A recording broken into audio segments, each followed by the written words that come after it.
ঈশ্বরের মহান নাম প্রভু যিশুর নামে সবাইকে জয় যিশু বলছি। আজকে একটা ছোট্ট ভিডিও নিয়ে তোমাদের সামনে এসেছি। যেহেতু এই মাসটা প্রভু যিশুর জন্মের মাস, আমরা জানি 25শে ডিসেম্বর আমাদের কাছে একটা বড় দিন। শুধু বড় দিন নয়, সেদিন উদ্ধারকর্তা মুক্তিদাতা তিনি আমাদের জীবনে এসেছিলেন এবং তিনি নিজে আমাদেরকে মানব রূপ নিয়ে মুক্তি দিয়েছিলেন।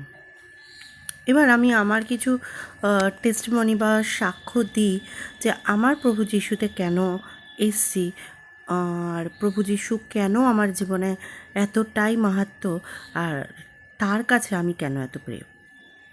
প্রথমে বলি যে অনেকের ধারণা আছে যে খ্রিস্টান মানে হচ্ছে যে মিশনারিজদের কাজ হচ্ছে যে মানুষকে বিভ্রান্ত করা, ধর্ম পরিবর্তন করা, ধর্ম পরিবর্তনের মাধ্যমে